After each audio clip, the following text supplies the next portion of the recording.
নমস্কার। আজকে একটি খুবই গুরুত্বপূর্ণ আলোচনা করতে চলেছি। অনেকেই বলেন, অনেকেই দাবি করেন যে রত্ন ধারণ করেছে কিন্তু রত্নে কাজ হচ্ছে না, কাজ পাচ্ছি না। কি কি নিয়ম পালন না করলে রত্ন আপনার কাজ করবে না, সেই নিয়মগুলো আমি শর্টে আজকে আপনাদের জানাবো। দেখুন, রত্ন ধারণ করলে রত্ন আমাদের বডির 7টা চক্রের উপর কাজ করে। এই 7টা চক্রকে অ্যাক্টিভ করে, আমাদের এনার্জি বাড়ায় এবং আমাদের ব্রেনকে অ্যাক্টিভ করে। বেসিক্যালি আমাদের বুদ্ধির বিকাশ ঘটায় এবং আমাদেরকে এতটা অ্যাক্টিভ রাখে যাতে আমরা সব কিছুর মধ্যে তার একটা সামঞ্জস্য খুঁজে পাই, কোনো কাজ ফেলে রাখে না। এইভাবেই রত্ন কিন্তু একটা মানুষের জীবনে ধারণ করার পরে কর্মের উন্নতির মাধ্যমে ভাগ্যের কিন্তু উন্নতি ঘটায় এবং ডিসিশন মেকিং জায়গাটাও ঠিক ঠিক করে।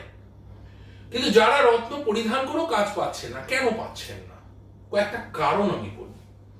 ধরুন, যারা অ্যালকোহল অ্যাডিক্টেড তারা কিন্তু রত্ন পরিধান করে প্রপার ভাবে রত্নের কাজ পাবেন না। বিকজ এই অ্যালকোহল জিনিসটা হচ্ছে রাহুর ব্যাড অ্যাসপেক্টস, এবং অ্যালকোহল যখন আপনি নিচ্ছেন বডিতে এবং সেটা যদি আপনি মান্থলি একদিন খান অতটা এফেক্ট করবে না, কিন্তু যারা সপ্তাহে 2 দিন খান অথবা নিয়মিত অ্যালকোহল খান তারা কিন্তু রত্ন পরিধান করবেন না। আপনারা কিন্তু রত্নের খুব বেশি বেনিফিট আপনারা পাবেন না।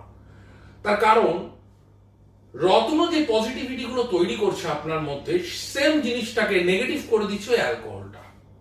দ্বিতীয় আরো কিছু বিষয় বলছি, যাদের জীবনের শনির কুপ্রভাবটা অনেক বেশি। কিরকম?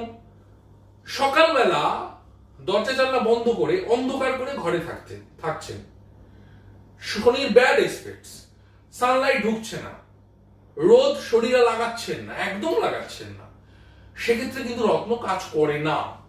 অনেকের অভ্যাস আছে, যাদের রাহু খুব ড্যামেজ রয়েছে, তাদের অনেকের অভ্যাস আছে বেড কভার পরিষ্কার না রাখা, প্রত্যেকদিন ড্রেস চেঞ্জ না করা, একই ভেতরের আন্ডারগার্মেন্টস 3 দিন পরে রাখছে, 4 দিন পরে রাখছে। এই বিষয়গুলো যদি আপনি করেন তাহলে কিন্তু আপনার রত্ন কাজ করবে না। তাই এই বিষয়গুলোকে কিন্তু অবশ্যই অবশ্যই অ্যাভয়েড করতে হবে এবং পাপ কর্ম থেকে বিরত থাকতে হবে।